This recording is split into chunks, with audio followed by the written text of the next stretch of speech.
Welcome to episode 194 of the Brainy Business, Understanding the Psychology of Why People Buy. Today's Behavioral Economics Foundations episode is about functional fixedness. Ready? Let's get started. You are listening to the Brainy Business Podcast, where we dig into the psychology of why people buy and help you incorporate behavioral economics into your business, making it more brain-friendly. Now here's your host, Melina Palmer. Hello, everyone. My name is Melina Palmer, and I want to welcome you to the Brainy Business Podcast. In today's episode, we're digging in on the concept of functional fixedness, or the when all you have is a hammer, everything looks like a nail problem. I am going to mention several other concepts during the show today, those that have their own episodes, like those on biases toward ourselves and others, fundamental attribution error, the focusing, illusion, priming, framing, and more. Within the show notes for the episode, you will find links to also get your freebie worksheet, so you can take notes all about functional fixedness and begin applying your learning from today's episode right away. Those show notes can be found within the app you're listening to or at thebrainybusiness.com/194. All the freebies for the Brainy Business are housed within our free community of behavioral economics enthusiasts called the Be Thoughtful Revolution.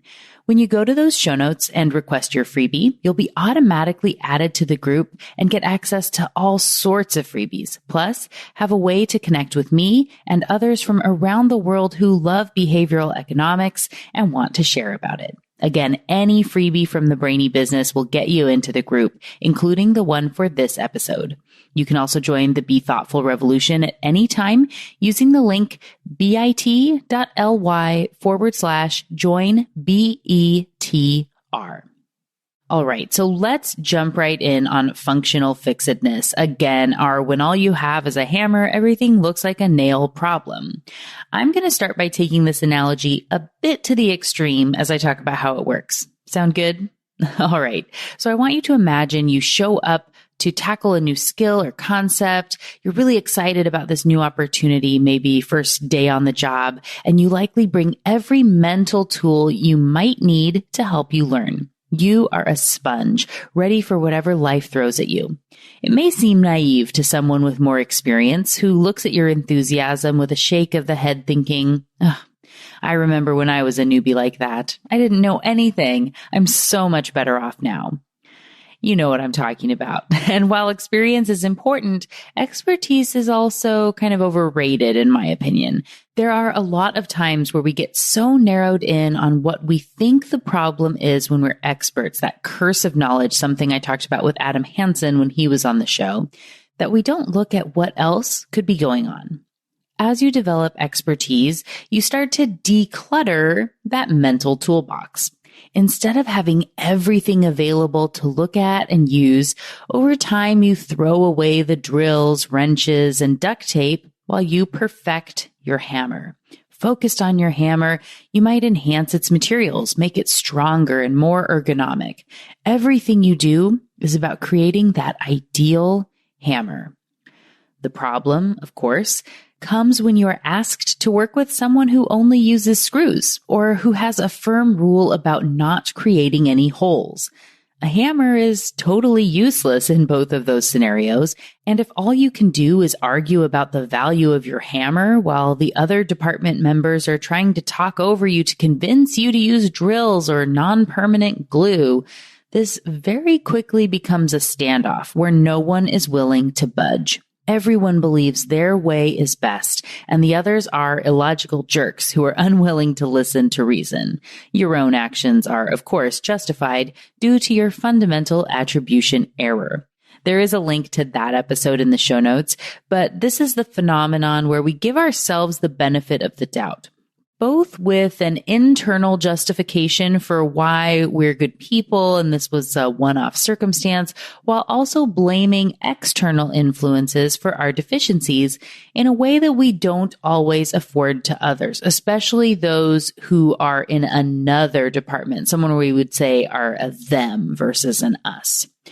The primary example that's used to explain this is when someone cuts you off on the freeway and you automatically label them as a jerk, a bad person to the core. However, when you cut someone off, you're a good driver, but you couldn't afford to be late and this was just a one-time thing, or you were distracted because your mom's in the hospital or because that other driver wouldn't let you in. In a work scenario for the fundamental attribution error, I like to talk about being late to meetings. When someone else, say from the team that works with drills, is running late, your hammer team might start complaining about how complicated they try to make everything and make jokes about how they got hung up in another meeting. It's so typical for a drill person to be late. Ugh, they're so inconsiderate. If you or someone else from the hammer team is running late, well, there were extenuating circumstances. Everyone will understand because you had back-to-backs and you needed to get a snack at some point, right? Episode 92 is all about fundamental attribution error, so I'm not going to talk about it more now, but it is important to know that you see others as different from you and will tend to judge them and their ideas more harshly, not giving them the benefit of the doubt that you might give yourself and members of your team. When this combines with functional fixedness and where everyone has their own way they believe is right, so everyone else must be wrong, and you need to prove to them that you are correct, and they're trying desperately to do the same thing, it's a recipe for distrust and a lack of productivity.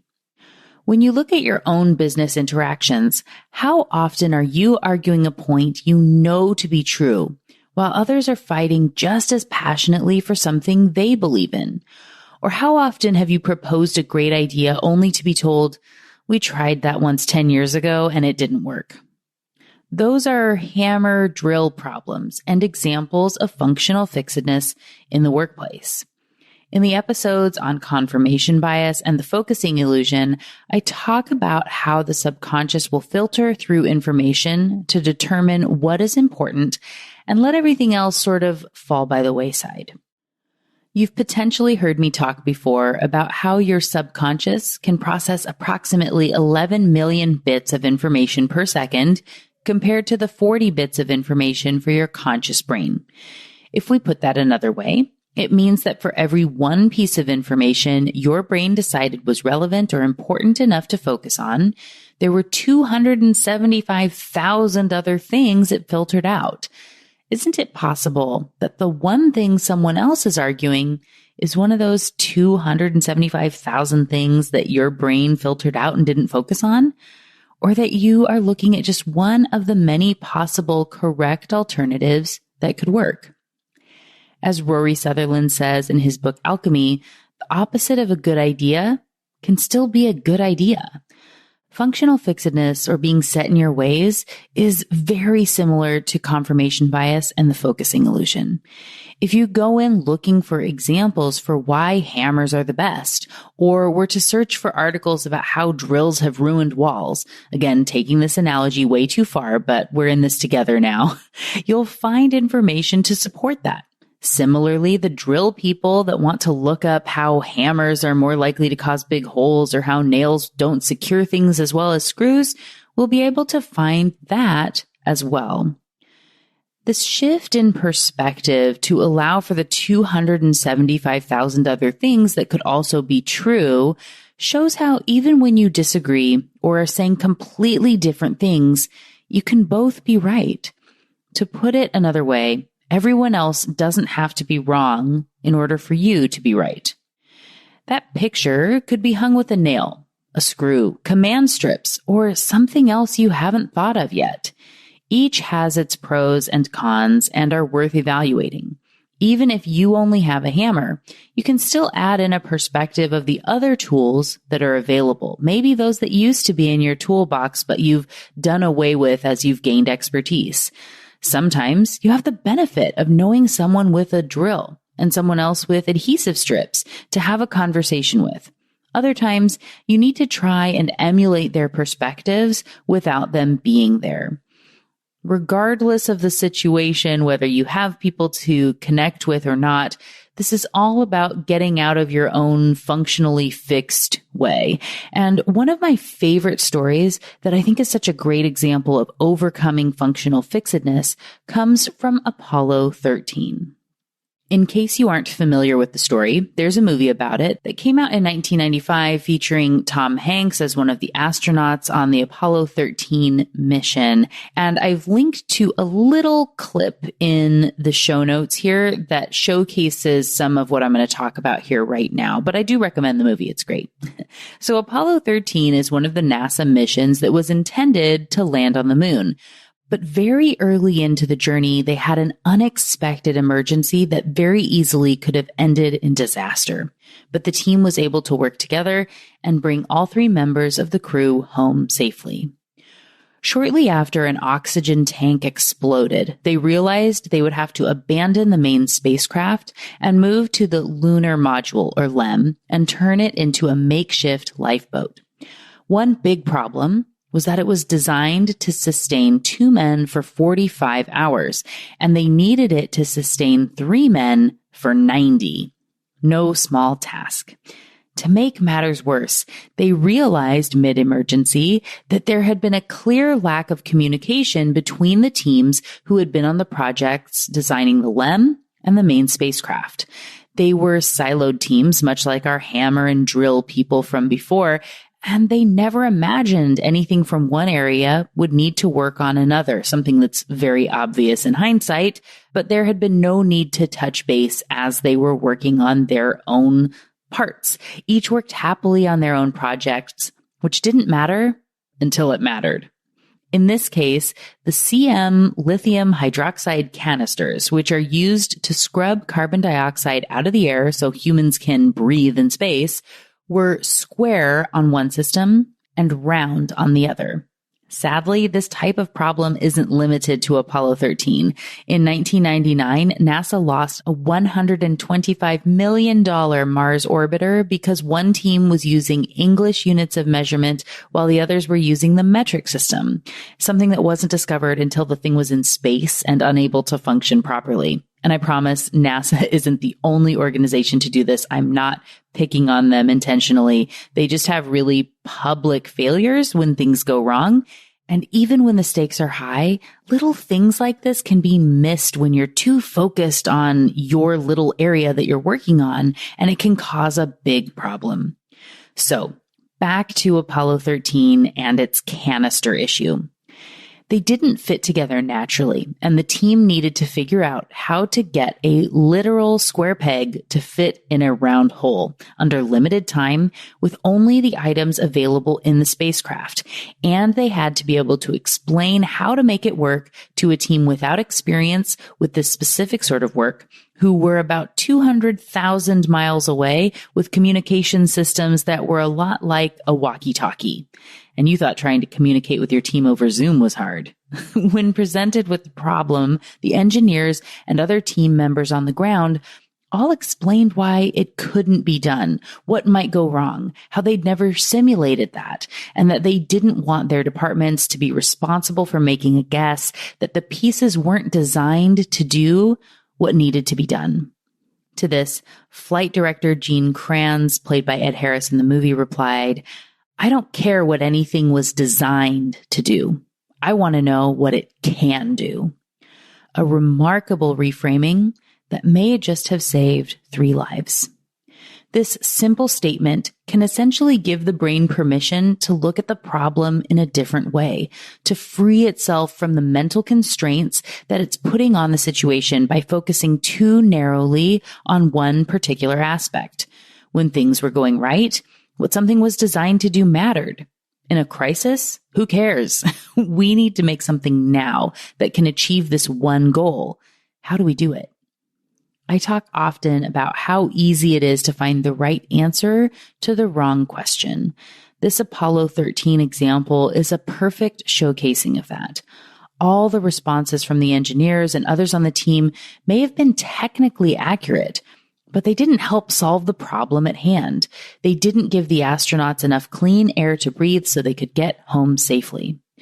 While you might not be dealing with life and death stuff like they were in this case, you still would benefit from having someone be your Gene Kranz on projects, someone who can help you see what you might be missing. Something amazing or useful that's right in front of you, but because you have blinders on that are keeping you focused on the wrong stuff, you just can't quite see. Even a shift from something simple like what is 5 plus 5 will not get you to the same place as how many ways can we make 10? Reframing the conversation so the team can look at things from different angles is so important and one of my favorite things to do as a consultant. If you're interested in learning more about that, please send me an email, melina@thebrainybusiness.com. As another example of functional fixedness, I want you to imagine you're presented with a candle, some thumbtacks, and a box of matches. Your task is to affix the candle to the wall and light it. When presented with this problem in the original 1945 study and when replicated multiple times over the years, people try to use the thumbtacks to stick the candle to the wall, which doesn't work and often get stuck and just give up. They see the box that the matches or tacks came in as just a container and sort of dismiss it. So they don't even see the very obvious solution of emptying the box, lighting the candle, and melting a bit of wax to then stick it to the box, and then use the thumbtacks to affix the box to the wall. Easy. Functional fixedness puts the box into a box, so to speak, and it's hard to see it as anything different than how it was presented. Interestingly, a subsequent study found that 5-year-old children didn't have the same barriers. They solved the problem much faster than the adults and even 6 and 7-year-olds. Those 5-year-olds didn't yet have that container association in their brain, so it wasn't a hindrance. When you're too deep into a problem, or when you've become an expert, as I talked about at the beginning of the episode, you have this curse of knowledge that can keep you from seeing all the opportunities that are just outside the norm. This highlights an important balancing act for you and your teams between expertise and the unknown, depth and breadth, focus and looking out into the abyss for opportunities. You can't be looking for all the possible ways to use something or how things can be different all the time. You'd never get anything done. Having a background knowledge of associations and how things work is important, but it's also important to understand that functional fixedness is a problem and it can keep you stuck sometimes in a way that will keep you from innovations or from solving the right problems. One of my favorite examples of this, which is very related to functional fixedness, comes from a great article in the Harvard Business Review called Marketing Myopia. The original article was by Professor Theodore Levitt back in 1960, and it's still really relevant for businesses today. One of the very brief examples that just had a little note in it was talking about the buggy whip business. And that could have been a great industry to be in until the turn of the century when automobiles started being much more popular thanks to Henry Ford. If the makers of buggy whips had their mission statement as something like, "We make the best buggy whips in the world," which is very narrowly focused, when cars come around, they can't compete. Nobody wants buggy whips or to use buggies when you can have a car. The business, though, is stuck by being too myopic. If instead they had realized they were in the business of making things go or in the transportation industry, they would have been in a much different place and might still be around today because they could have pivoted to making engines or something. I remember when I was first introduced to this article while doing my undergrad. I can still see my professor writing on the board, and I remember the room that I was in for this class. And he was talking about people who make drills, very fitting for our conversation today, and saying that they need to understand that they aren't in the business of selling people drills. They are selling holes. The customer doesn't necessarily want a drill. That's just the best way they know to make the right size hole. But if someone can eventually make a better hole, no one will need drills anymore, just like buggy whips. When you're fixated on the myopic perspective of what you do or how you do things, everything looks like a nail when all you have is that hammer. you can be missing the bigger picture, which isn't necessarily a problem until sometimes it's too late. As you think about starting to apply all this into your work, I don't recommend starting with something big like your company's mission. Have some warm-ups on less consequential projects first. Maybe something that's interesting and where there's some potential to try something new, but it isn't going to make or break the company. Like a new process for the department, or reevaluating your budget, or maybe redoing some email templates your department uses, or the way you structure your meetings. Let's use that last one as an example. Instead of just saying, we've always had a weekly 1-hour meeting, and sticking with that approach, maybe ask, what's the benefit of having meetings? Instead of focusing on the agenda you've always had, which may have gotten a little stale and you more have people running through the motions than really preparing and getting good value, say, what's the most important thing we could accomplish with a meeting? Or what do we want our meetings to do? Or what would we gain from a different format of communication? Or what does our team need from each other? Or what's the best way to support each other? I'm going to stop with my long list of questions that I could inevitably get into here because I'm guessing you get the point and that you can see the difference that comes from a slightly different question. Properly wording the question is so critical for where you end up. Again, understanding the problem you're trying to solve. Each of those questions gets you somewhere different, and you need to know what you want to accomplish before you start diving in on solving the problem. In overcoming functional fixedness and loss aversion, it's important to not look at what you've always done and then think about tweaking it. That's going to end up with a weird, ineffective Frankenstein's monster of meetings and communications, one where you likely just add extra stuff on top of your already ineffective meetings, which no one wants. I recently had a follow-up conversation with Matthew Confer, who was on the show in episode 158, talking about 3 steps to better decision-making, which he also has a TEDx talk about. And that is, of course, linked for you in the show notes along with that episode. I reached out to him as I was working on the content for my second book, What Your Employees Need and Can't Tell You, which is being finished up right now. I'm so excited, but more on that to come soon. Anyway, I asked him about managing change in organizations, and he shared some insights about how they're making meetings more effective internally at Ability. One simple thing they did was changing up the questions they ask and how they set up the meeting, including having everyone answer a fun rotating question, like who would play you in the movie of your life, and also having each person share the most important thing they thought about that week. Now, just think about that for a minute, how differently that frames the meetings and what it says about your entire organization or department if one of the 3 things you share in your weekly meeting is the most important thing you thought about that week. How does that prime the experience people have during the week? They might be thinking about if this thing they're thinking about is worthy of sharing in the weekly meeting, or if maybe they should spend their time on something else. It also helps showcase the importance of thoughtfulness, which you know I love, which can have an overall benefit that ripples throughout the business. Getting out of your own functionally fixed way about even something as simple as legacy meetings can have such a huge impact on your company overall. And that impact is just starting with something small like meetings. One last little tidbit before we close out the show.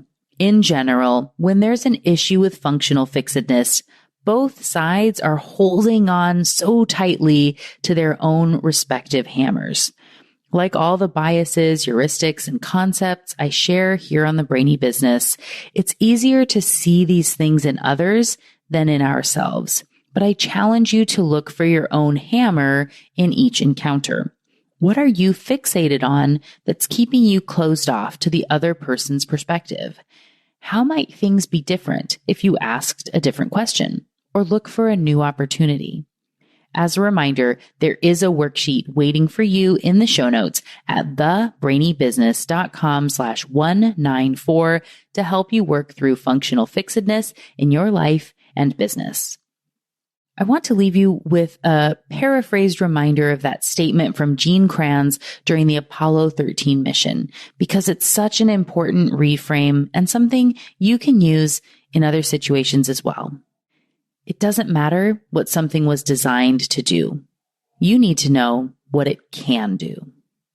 If you enjoy the experience I've provided here for you, will you share about it?